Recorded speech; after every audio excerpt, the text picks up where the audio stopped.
분들이라서 또 오늘 마태복음 3장 1절부터 4절 우리 마태복음 강해를 하고 있는데요. 한번 같이 읽도록 합시다. 4절이니까요. 한 목소리로 같이 읽도록 하겠습니다. 함께 읽겠습니다. 그때에 세례 요한이 이르러 유대 광야에서 전파하여 말하되 회개하라 천국이 가까이 왔느니라 하였으니 그는 선지자 이사야를 통하여 말씀하신 자라. 광야에 외치는 자의 소리가 있어 이르되 너희는 주의 길을 준비하라. 그가 오실 길을 곧게 하라 하였느니라. 이 요한은 낙타 토롯을 입고 허리에 가죽띠를 띠고 음식은 메뚜기와 석청이었더라. 아멘. 마태복음 이 본문들을 묵상하면서 한 주간 여러 생각들을 했습니다. 그러면서 이 본문은 이제 1절부터 11절까지 이어지는 본문인데 한 번에 끝내서는 안 되겠다 이런 생각을 했습니다. 그러면서 이 본문을 오늘과 다음 주에 나누어서 좀 설명을 드리고 이 땅 가운데 우리에게 하나님이 보여주셨던 또 믿음의 수많은 선진들 그 중에서 제가 가장 좋아한다고까지 말하기는 어렵겠지만 굉장히 사랑하고 좋아하는 우리 세례 요한의 모습을 통해서 정말 우리에게 주시는 하나님의 뜻을 또 알기를 소원하는 것입니다. 어떤 목사님의 책에 보니까요 이런 이야기가 하나 등장하더라고요. 제목은 이런 것이었습니다. 작품과 상품이라는 제목이었어요. 복음 사역을 위해 살아가는 성도들 중에서도 또 목회자들 중에서도 인생을 사는 방법이 두 가지로 나뉘어진다는 겁니다. 어떤 사람들은 똑같이 하나님을 섬기면서도 이 두 가지의 방식, 하나는 상품으로서의 삶을 살고 어떤 사람은 작품으로서의 삶을 사는 사람들이 있더라는 겁니다. 상품과 작품의 차이는 무엇입니까? 여러분, 상품이라는 것은 새로운 물건이 나올 때마다 새로운 물건 또 뉴 버전이 나올 때마다 이 상품의 값어치는 어떻게 됩니까? 점점점 떨어집니다. 이 상품이 많으면 많을수록 이 상품을 찾는 사람이 없을수록 이 상품은 거저줘도 가져가지 않는 쓰레기값이 되어버리는 것이 상품의 인생입니다. 그런데 반대로 작품은 어떻죠? 작품은 시간이 지나면 지날수록 세월이 흐르면 흐를수록 그 진가가 드러납니다. 그리고 작품 안에 있는 이야기를 궁금해하고 그 작품 안에 있는 여러 가지 스토리들을 우리들은 갈구합니다. 값어치와 그 모든 내용에 있어서 그것에 값이 더해진다는 것은 우리가 너무나 잘 알고 있는 이야기입니다. 하나의 작품이 태어나는 것은 수천 수만의 상품이 탄생하는 것보다 훨씬 더 가치 있는 일이라는 것을 우리는 이미 알고 있습니다. 오래전에 반 고흐라고 하는 작가가요, 자신의 있는 인생의 모든 내용들을 프로그램으로 해놓은 것을 이제 보았어요. 근데 반 고흐라는 작가가 많은 그림들을 그렸습니다. 여러분, 고흐 잘 아시지 않습니까? 지금 이 시대에 고흐를 모르는 사람은 없어요. 하지만 당대의 고흐는 유명하지 않는 화가였고 작가였습니다. 그래서 당대의 고흐가 그린 그림, 그 그림 중에요, 팔렸던 그림이 몇 점이나 될까요? 고흐 당대에 팔린 작품은 단 한 점이었다는 거예요. 아무도 고흐가 그린 그림을 작품으로 인정하지 않았다는 겁니다. 작품을 보는 눈이 없었던 거죠. 근데 그 고흐의 작품을 하나하나 살펴보면요, 여러 가지 교훈들을 주고요, 그 작품의 의미를 알고 있습니다. 아마도 고흐가 정신병원에 입원해서 그렸던 작품이라고 하는 별이 빛나는 밤에라는 작품, 여러분 다 보신 적이 있을 겁니다. 그 작품 안에 보면 고흐는 언제나 그 작품 안에 희망을 노래하고 있다는 것을 알게 돼요. 아마 나중에 제가 그 고흐와 여러 가지 작품들을 좀 설명할 날들이 올 텐데요. 그는요, 그렇게 어렵고 힘들고 자기 자신이 그렇게 갇혀있고 힘든 어려운 상황 속에서도 언제나 희망을 노래한 작가, 그리고 후대 사람들이 그 희망과 그 꿈을 알아주고 이제는 그의 작품은요, 수십억을 호가하고 수백억을 호가하는 작품이 된 것입니다. 저는 저와 여러분들에게 또 이 교회에게 질문하고 싶습니다. 우리는 상품과 같은 인생입니까? 아니면 작품과 같은 인생입니까? 세상이 말하는 대로 살면요. 세상이 끊임없이 요구하는 대로 만들어진 자가 되면 우리는 상품입니다. 세상이 원하는 교회, 세상이 기준한 교회, 그런 성도, 그렇다면 우리는 상품으로서 인생을 마감할 수밖에 없다는 겁니다. 그러나 하나님이 원하시는 교회, 하나님이 부여하신 독특한 사명, 그것을 가지고 가는 교회와 성도는 작품으로서의 인생을, 그의 사명을 마칠 수 있다는 것을 기억해야 된다는 거예요. 저는 요한의 인생을 살피면서 그의 인생은 어쩌면 아주 짧고 아무도 주목하지 않았고 잠깐 있다가 가는 선지자의 모습을 살았지만, 오늘 마태복음이나 수많은 복음서에서 기록되지 않았다면 아마 그의 인생은 누구도 알지 못했던 인생일 수밖에 없었지만, 그러나 그의 인생을 반추에 살펴보았을 때 그는 작품과 같은 인생이었다는 것을 생각하게 되는 거예요. 오늘 본문에 아주 특이한 장치들이 많이 있습니다. 다음 주까지 우리가 이야기할 것이기 때문에 이제, 그런데요, 오늘 본문의 내용 중에 1절을 우리가 살펴보면 이렇게 기록하고 있더라고요. 한번 읽어봅시다. 읽겠습니다. 시작. 그때 세례 요한이 이르러 유대 광야에서 전파하여 말하되. 마태는 3장 1절을 시작하면서 어떤 때라고 말하고 있습니까? 그때라고 말하고 있어요. 그때. 여러분, 이때가 어떤 때입니까? 우리가 성경을 읽으면서 이때가 어떤 때지? 이런 생각을 할 수 있어야 되는데요. 여러분, 이때가 무슨 때죠? 바로 하나님의 나라가 비로소 이 땅 가운데 온 그때입니다. 우리는 하나님의 나라가 이 땅 가운데 온 때를 언제라고 생각해요? 예수님이 이 땅 가운데 오셨을 때를 하나님의 나라가 이제 완성되고 시작된 때라고 믿는 거예요. 그래서 아주 오랫동안 구약에서 기다려왔던 그 하나님의 나라, 마태는 하나님의 나라라고 표현을 잘 안 해요. 왜냐하면 이 마태복음 자체가 유대인들을 위해서 기록된 성경이기 때문에 유대인들은 하나님이라는 말 자체를 입에 올리는 것을 부담스러워했거든요. 그래서 마태는 하나님의 나라라 안 하고 천국이다라고 표현했어요. 하늘나라죠. 그래서 오늘 그때라고 하는 이 시간은 언제냐면 하나님의 나라가 시작된 그때, 예수님이 이 땅에 오셔서 역사해 주신 그때, 이제 정말로 하나님의 나라가 선포되는 그때에 누구를 통해서 그 일을 하신다는 거예요? 하나님께서 그 하나님의 나라의 선포, 그 최초의 선포를 오늘 세례 요한을 통해서 하고 계신다는 얘기예요. 그래서 오늘 그때가 중요합니다. 세례 요한이 말하고 있는 그때, 우리가 하나님의 나라를 선포하는 그때는 알겠는데, 근데 오늘 그 선포의 장소가 조금 특이하다는 거예요. 1절에 보니까 그때 세례 요한이 이르러 어디에서 전파하여 말하고 있습니까? 유대 어디요? 광야다, 이렇게 말하고 있어요. 여러분, 보통 엄청난 일, 좀 중요한 일, 어떤 사람들에게 알리고 싶은 일, 그런 일들을 말하려면 요즘에는 누구에게 말해요? 여러분들 요즘에는 누구와 누구에게 말하던가요? 옛날에는 다 TV에 나와서 말했어요. 기자회견 이렇게 말했는데 요즘에는 유튜브를 통해서 말해요, 사람들이. 그래서 유튜브를 통해서 말하고, 또 기자회견을 하고, 또 중요한 곳에 가서 말하고, 아니면 여의도의 국회 앞에 가서 말하고, 아니면 용산에 가서 말하고, 이렇게 말해요. 그런데 오늘 요한이 있었던 곳은 어디입니까? 그런 곳이 아니었단 말입니다. 사람들이 많이 찾고 사람들이 많은 곳에서 말하고, 지금으로 말하면 서울의 강남이나 아니면 중심가나 아니면 어디 그런 곳에 가서 말하는 게 아니라, 지금 오늘 하나님께서 요한에게 말씀하시는 그 장소, 요한이 그 말씀을 선포하고 있는 그 장소가 어디예요? 광야라고 말하고 있습니다. 광야. 참 신기하지 않습니까? 왜 하나님은 광야에서 말씀하실까?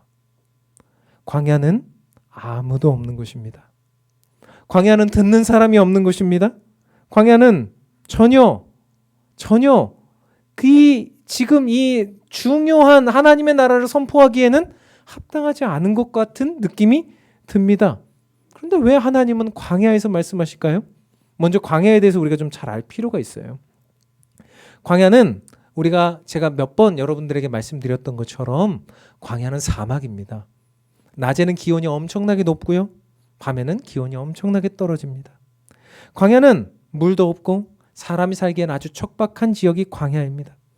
누가복음에 의하면 광야는 빈들이라고 칭했어요. 여러분, 빈들이라는 말이 뭘까요? 빈들, 비어있다는 얘기예요. 비어있는 들판이라는 얘기입니다. 우리가 어떤 영화나 이런 것들을 볼 때 어때요? 그곳에 모래바람이 불고 황토바람이 불고 온 세상은 다 초록색은 한 개도 없고 다 암갈색으로 표현되어져 있는 그 장소가 바로 광야, 빈들이라는 거예요. 이진희 목사님이라는 분이 이 광야를 읽다라는 책에 보면 광야는 특이한 점이 있다는 거예요. 광야의 특이한 점이 뭘까요? 첫 번째로는 광야는 길이 없대요. 길이. 어제 길이 분명히 있었는데 그 길로 내일 가면 되겠다 하고 자고 일어나면 그 길이 없어졌더라는 거예요. 바람이 많이 불어서 그 길은 결국 없어지고 다른 길이 생겼더라는 말입니다. 어젯밤에는 분명히 저쪽에 모래산이 있었는데 그 모래산이 없어졌고 오늘은 이쪽에 모래산이 생겼더라는 얘기입니다. 그래서 내가 이쪽 길로 가야 되는데 그 길은 막혔고 저쪽 길이 열렸더라 이 얘기입니다. 그게 바로 광야입니다. 광야는 길이 있다가 없어지고 모래산이 있다가 없어지고 때로는 내가 가야 될 길을 알지 못하는 건 그것이 바로 광야라는 겁니다. 그래서 사람들은 광야에 들어가면 쉽사리 길을 잃고 방황하고 죽게 되는 곳이 바로 광야다 이 얘기입니다. 이 광야의 모습은 어쩌면 우리의 인생과 너무나 닮아 있어요. 여러분, 우리들의 인생도 그렇잖아요. 어제 밤에 볼 때는 내일 이 길로 가면 되겠지라는 길이 있었는데 자고 일어나 보니 길이 없어요. 어제는 분명히 저 길로 가면 되겠다 했는데 그 길에 모래산으로 막혀 있어요. 어제는 분명히 이쪽 길로 가면 뭔가 될 것이라고 믿었는데 그쪽 길로 가면 죽음의 길이라는 것이 오늘 판명이 되는 거예요. 우리들의 인생도 광야와 같다는 겁니다. 우리가 광야를 걸어갈 때 가장 중요하게 길을 찾을 수 있는 것이 무엇입니까?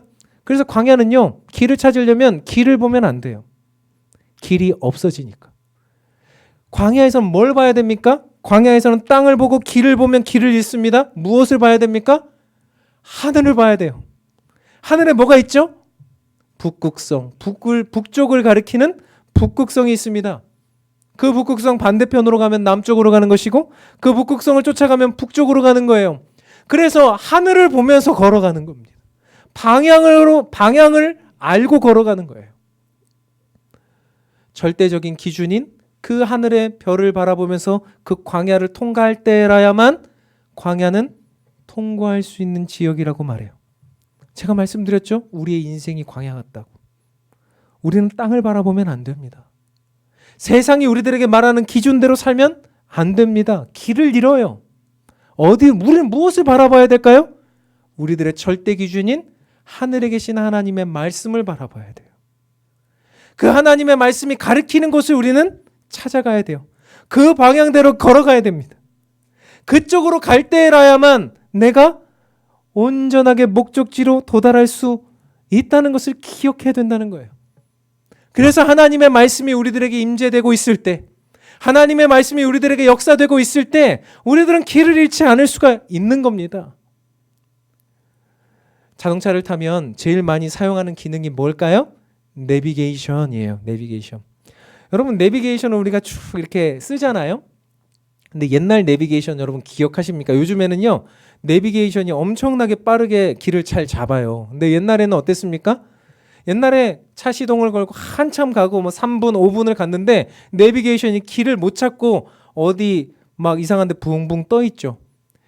내비게이션 안에 아무리 좋은 맵, 아무리 좋은 디스플레이, 아무리 좋은 성능 좋은 컴퓨터가 내비게이션을 나에게 비추어주고 있다고 해도 얘가 뭐가 없으면 무용지물입니까? 이 내비게이션이 GPS랑 연결되어 있지 않으면, 하늘의 위성이 쏘아주는 GPS 신호에 연결되어 있지 않으면 이 내비게이션은 뭐예요?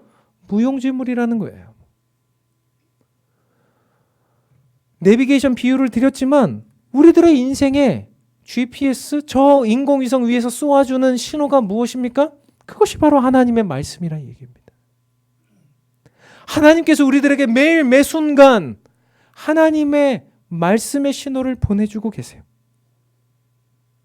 하나님께서 쏘아주시는 그 주님과 우리가 연결되어져 있는 하나님의 말씀을 가지고 나아갈 때 결국 우리는 승리할 수 있고, 결국 우리는 길을 찾을 수 있고, 결국 우리는 인생의 방향을 알고 갈 수 있다는 거예요.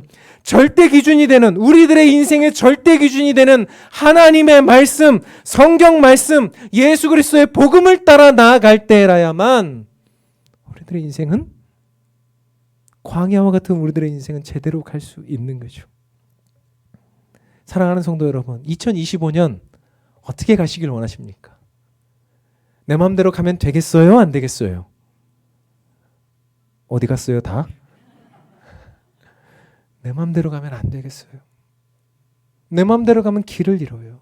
우리는 오랜 시간 동안 경험해 왔어요. 아, 이렇게 가면 길을 잃더라.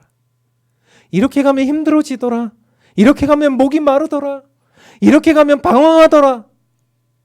우리는 오랜 시간 동안 경험했습니다. 이제라도 우리는 무엇을 봐야 됩니까? 눈을 들어 하늘을 바라보고, 하늘에서 우리에게 연결되어져 있는 하나님의 말씀의 GPS, 하나님의 말씀의 진리, 그것을 따라 주님 앞에 나아가는 인생을 살아가는 우리 모든 성도님들 되시기를 바랍니다. 한 걸음 더 나아가서 오늘 본문을 살피는데, 이제 광야에서 하나님의 말씀이 누구에게 임했습니까? 요한에게 임했더라. 이렇게 이제 오늘 기록하고 있는데, 이 병행 구절인 누가복음의 구절은 아주 특이하게 기록되어 있더라고요. 한번 누가복음의 이 내용을 한번 우리가 살펴봅시다. 똑같은 3장인데요. 한번 우리가 같이 읽어봅시다. 읽겠습니다. 시작. 디베료 황제가 통치한 지 15해 곧 본디오 빌라도가 유대의 총독으로, 헤롯이 갈릴리의 분봉 왕으로, 그 동생 빌립이 이두레와 드라고니 지방의 분봉 왕으로, 루사니아가 아빌레네의 분봉 왕으로, 안나스와 가야바가 대제사장으로 있을 때에 하나님의 말씀이 빈 들에서 사가랴의 아들 요한에게 임한지라. 아멘. 아주 특이해요. 요한을 소개하는데 지금 어떻게 소개하고 있습니까? 다시 한번 띄워주시면, 디베료 황제가 통치한 지 15년 곧 본디오 빌라도가 유대의 총독으로 있었고, 헤롯이 갈릴리의 분봉왕으로 있었고, 그 동생 빌립이 이두레와 드라고니 지방의 분봉왕으로 있었고, 루사니아가 아빌레네 분봉왕으로 있었고, 그 당대 권력자들을 다 소개했습니다. 그리고 그 권력자들 이면에 종교적인 권력자들 누굽니까? 안나스와 가야바가 대제사장으로 있었을 때, 여러분, 하나님의 말씀이 누구에게 임해야 됩니까? 황제, 왕, 대제사장, 이런 사람들에게 하나님의 말씀이 임해야 되지 않나요? 그런데 하나님의 말씀은 누구에게 임했다라고 말해요? 사가랴의 아들, 빈들에 있었던 사가랴의 아들 요한에게 임했다는 거예요. 엄청난 대조를 하고 있습니다. 누가는 너희들 기억하라는 거예요. 세상의 권력자들에게 하나님의 말씀이 임하는 것이 아니라는 겁니다. 하나님의 말씀은 그 말씀을 기다리고 있는 빈들에 있었던 사가랴의 아들 요한. 여러분, 사가랴가요, 그 당대 제사장이긴 했는데 아주 힘없는 제사장이었어요. 대제사장도 아니고 그냥 제사장인데, 제사장 중에서도 그 반열이 한참 떨어지는 제사장이었습니다. 그래서 이 제사장은요, 지금으로 말하면 제가 소위 비교를 해보면 개척교회 목사님이 사가랴, 개척교회 목사님 아들 요한. 그러니까 요한은 뭐예요? 누가 아무도 주목하지 않는 사람이었다는 거예요. 마치 하나님의 말씀이 임하기에는 뭔가 모르게 권력도 없고 뭔가 영성도 없어 보이고 그저 어떤 그런 존재처럼 보이는 요한에게 하나님의 말씀이 오늘 임했다 이 얘기예요. 당대의 황제, 왕, 귀족, 종교 지도자, 대제사장, 유대의 서기관들 모두를 제치고 하나님의 말씀은 빈들에 있었던 사가랴의 아들 요한에게 임했습니다. 사랑하는 성도 여러분, 저는 그렇게 믿고 있어요. 하나님의 말씀이 연결되어져 있는 그곳이 세상의 권력의 중심이라고 믿습니다. 여러분도 그렇게 믿으세요? 안 믿으시면 한 번 더 할게요. 하나님의 말씀이 연결되어 있는 그곳이 최고의 국무회의장인 줄 믿습니다.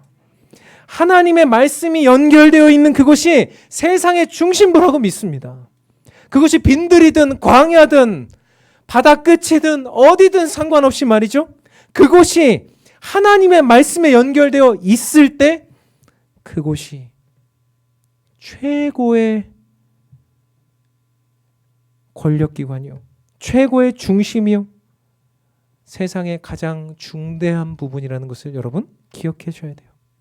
근데 우리는 내가 이 처지에 있는 것이 답답하고 힘들고 하나님의 말씀이 들리지 않아서 너무나 어렵고 아무런 역사가 일어나지 않아서 답답해하고 눈물 흘릴 때가 많아요. 우리가 이런 찬송했잖아요. 이 눈에 아무 증거 아니 배어도 믿음만을 가지고서 늘 걸으며 이 귀에 아무 소리 아니 들려도 하나님의 약속 위에 서리라. 그런데 우리는 안 그래요. 삶에서 아무 증거 안 보이고 아무 소리 안 들리면 우리는 어때요? 답답해하고 흔들리고 좌충우돌하고 눈물 흘리면서 아파하고 힘들어하고 주님 앞에 기도할 때는 도대체 어쩌란 말이냐고 이렇게 이야기하고 우리가 그렇게 나아간단 말입니다. 찬송은 이렇게 하고 믿음만을 가지고서 하나님의 약속 위에 걷고 걸어가겠습니다. 믿음 위에 서서 의심 버리고 걸어가세 믿음 위에 서서 눈과 귀에 아무 증거 없어도 이렇게 말하지만 이렇게 고백했지만 우리들은 여전히 우리들의 삶의 현장 속에 빠른 역사 그리고 우레소리를 보내달라고 바람 소리를 보내달라고 내 앞에 내 눈에 보이는 어떤 역사들을 이루어 달라고 말하는 것이 바로 우리들의 모습이 아닌가 하는 것입니다. 사랑하는 성도 여러분, 그런 역사가 아닙니다. 그런 역사를 추구해야 되는 것이 아닙니다. 광야에서는 우레소리가 나고 바람소리가 나고 구름기둥, 불기둥으로 인도하시는 하나님도 우리가 경험할 수도 있겠지만 그거보다 미세하고 세미한 소리로 우리에게 말씀하시는 하나님의 음성을 들어야 돼요. 그것이 중심부고 그것이 최선이에요. 광야를 나타내는 단어의 미드바르라는 단어는요, 히브리어 다바르에서 왔어요. 미드바르, 다바르. 근데 이 다바르라는 단어가 무슨 단어인가 하면 말씀 말하다라는 뜻이에요. 그러니까 미드바르는 말하다라는 단어에서 왔어요. 결국 광야는 어떤 장소입니까? 말씀하시는 장소인 거예요. 말씀을 듣는 장소인 것입니다. 사랑하는 성도 여러분, 우리가 왜 광야에 있는 것입니까? 하나님이 왜 우리를 광야와 같은 인생 가운데 집어넣으시고 왜 우리를 그렇게 어려운 가운데 있게 만드시는 겁니까? 말씀하시기 위해서예요. 여러분께 말씀하시기 위해서.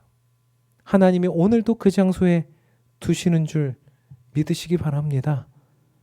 오늘 모든 세상의 권력자들은 하나님의 말씀 듣지 못했지만 하나님의 말씀 앞에 연결된 요한은 빈들에서 하나님의 말씀을 듣고 그리고 그 말씀을 선포하고 있습니다. 우리도 광야와 같은 인생길을 걸어가면서 우리를 정화시키고 하나님께만 집중하여 하나님을 바라보며 그 안에서 정말 우리들의 인생 속에 말씀하시는 하나님의 말씀을 듣는 저와 여러분 되기를 원합니다. 두 번째로, 광야에서 역사하시는 하나님은 어떻게 또한 역사하시는가 보았더니 두 번째 이렇게 제가 기록해 보았습니다. 한번 같이 읽어볼까요? 한 사람을 통해서. 오늘 매우 특이한 점이 또 한 가지 있는데요. 하나님의 일하시는 방식인데 우리가 아마 우리들의 인생 속에 이런 일하시는 방식이 아마 끝까지 우리 죽는 날까지 익숙해지지 않을 것 같아요. 이게 뭐냐면은 하나님은요, 조직이나 군대나 어떤 엄청나게 큰 어떤 내용들을 통해서 일하시는 하나님이 아니라 누굴 통해서 일하신다고요? 한 사람을 통해서 일하시더라는 거예요. 한 사람을 통해서. 그러니까 우리는 자꾸만 이 한 사람을 통해서 일하신다라고 하는 하나님을 알면서도 어때요? 조직을 만들려고 하죠. 더 커지려고 하죠. 뭔가 더 있어 보이게 만들려고 하죠. 그런데 하나님은 그렇게 일하시지 않더라는 거예요. 하나님은요, 왕궁에 살던 모세, 왕자 모세를 사용하시지 않았습니다. 80세가 넘어 이제는 아무것도 할 수 없는 것 같은 목동 모세, 80세가 된 할아버지 모세를 사용하셔서 이스라엘의 구원의 역사를 이루신 하나님이세요. 하나님은요, 엘리와 그의 아들들이 불량하고 온 이스라엘을 어둠으로 빠뜨리는 가운데서도 사무엘이라는 한 사람을 통해서 그 일을 이루셨어요. 사사기를 통해서 우리가 보면 수만의 군대가 모여있는 그 이스라엘 백성들을 사용하지 않고 하나님은 기드온에게 명령하셨어요. 다 돌려보내라. 나는 300명만 있으면 된다. 그것도 전투 병력이 아닌 하나님을 믿는 믿음의 병력 300명만 있으면 된다. 기드온의 300용사가 이렇게 나타나는 거예요.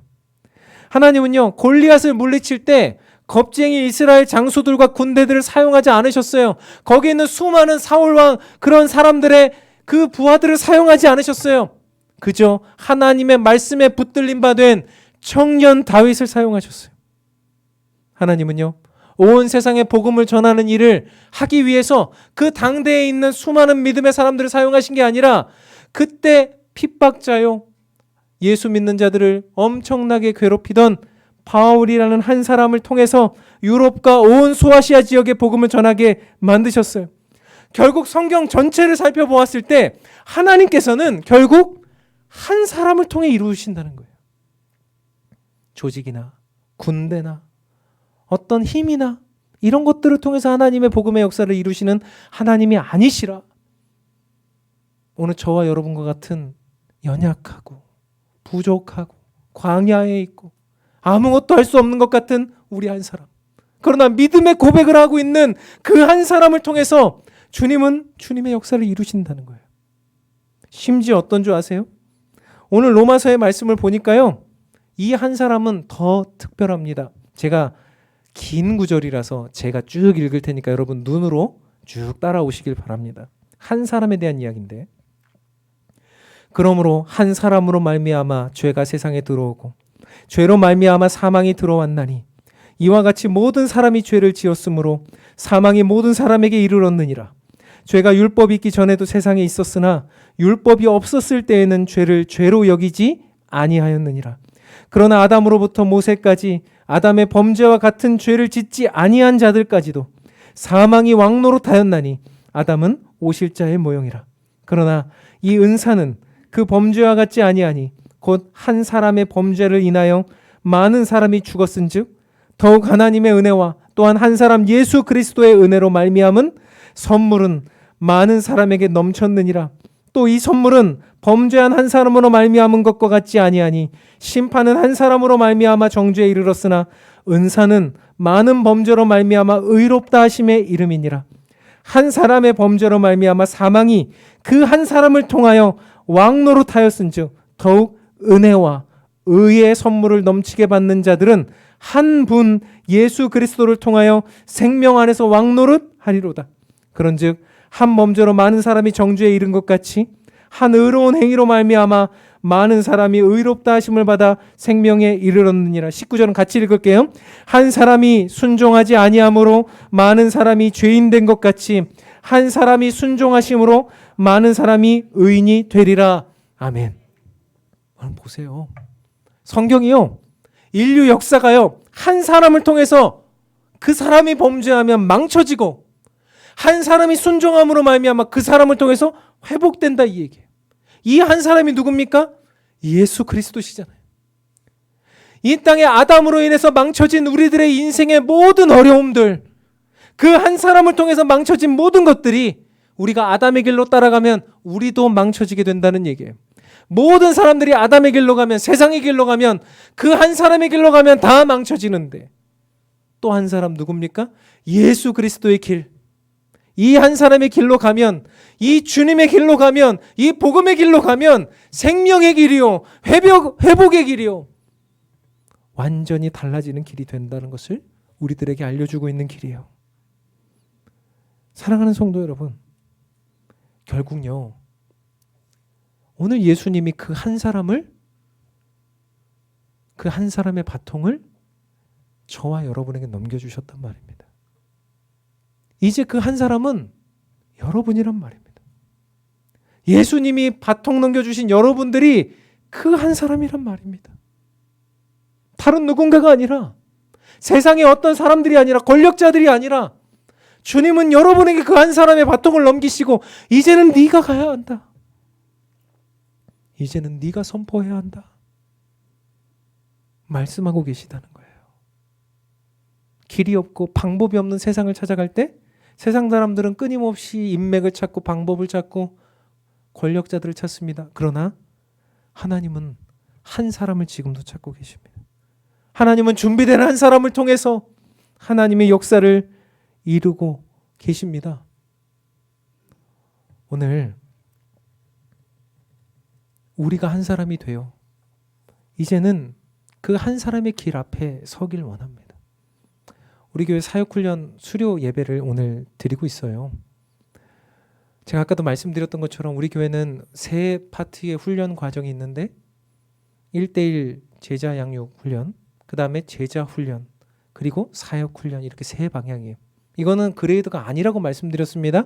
1학년, 2학년, 3학년이 아니에요.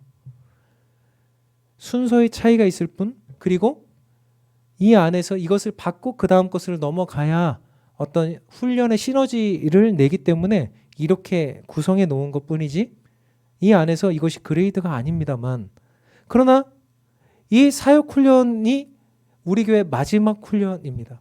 물론 사역 훈련 끝난다고 끝나는 것이 아니지만 이제 시작한 것이지만, 이 훈련이라는 것이 왜 우리에게 주어졌습니까?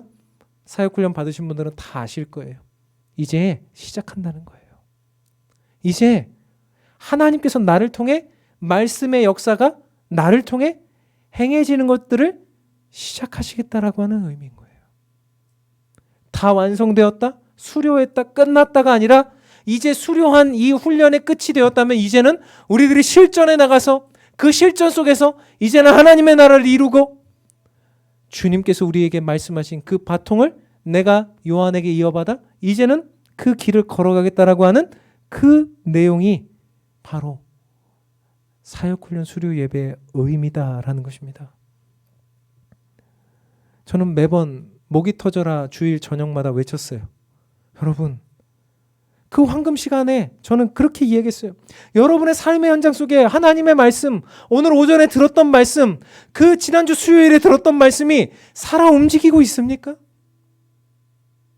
말씀이 여기 문 밖을 나가는 순간 내 머릿속에서 휘발되어져서 아무런 기억도 나지 않는 그런 예배의 시간을 우리가 보내고 있습니까? 아니면 그 말씀이 살아 움직여 우리의 삶의 현장을 하나님 나라로 바꾸어 가고 있습니까? 이 질문을 매번 던졌어요. 여러분, 우리 인생에 그 질문을 계속 던져야 됩니다. 오늘 내가 들었던 이 말씀이 삶에서 살아내어지고 있는가? 예수 그리스도께서 마치 지금도 부활하셔 살아 역사하시는 것처럼 내가 그런 삶을 살고 있는가? 내가 오늘 요한처럼 하나님의 말씀을 선포할 때 그 자리가 회복과 복음과 역사의 자리가 되고 있는가? 그게 진짜 교회 다니는 거고, 그게 진짜 예수 믿는 거예요. 사랑하는 성도 여러분, 이제 어떻게 해야 되겠죠? 우리 어디에 있습니까? 우리는 중심지로 가려고 하지 않아요. 우리는 강남 가고 광화문 가고, 우리는 어디지 또? 종로 가고, 어디가 또 유명합니까? 제가 서울 떠난 지가 오래돼서 아무튼 그 유명한 데 가려고 하지 않아요. 우린 이곳에 있으면서도, 광야와 같은 인생길에 있으면서도 우리는 사람 따라가지 않고 유행 따라가지 않고 우리는 주님의 말씀이 연결되어 있는지를 봅니다.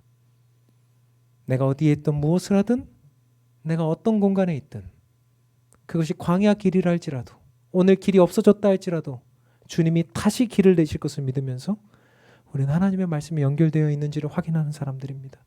더 나아가 우리는 한 사람입니다. 예수님의 바통을 이어받은 한 사람, 복음의 바통을 이어받은 한 사람, 그 한 사람으로서 우리는 오늘도 그 바통을 누군가에게 전달해주며 외치는 그런 주님의 사람들로 오늘 이 자리에 있다고 생각합니다. 사랑하는 성도 여러분, 우리가 부족해도 주님의 뜻을 구하며 나아가십시다. 하나님의 말씀에 우리들의 운명과 생명을 걸고 나아가십시다. 그렇게 나아갈 때 주님 우리들에게 놀라운 역사를 이루시고 우리 한 사람을 통해 이 시대와 이 암울하고 힘든 이 시대를 새롭게 하고 변화시킬 것이라고 믿습니다. 그렇게 나아가는 우리 모두가 되기를 주님의 이름으로 축원합니다. 찬양하고 기도하려고 합니다. 저는 이 찬양 할 때마다 비장한 마음이 들어요. 이 찬양의 가사가 이렇습니다. 후렴이 이렇습니다.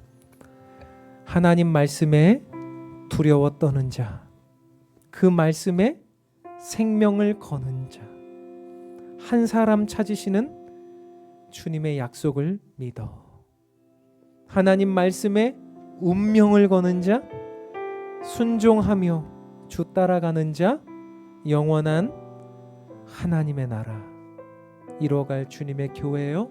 여러분을 부르고 계십니다. 일어나라. 이 찬양 하시면서 우리가 우리 들은 말씀 생각하면서 함께 고백합시다.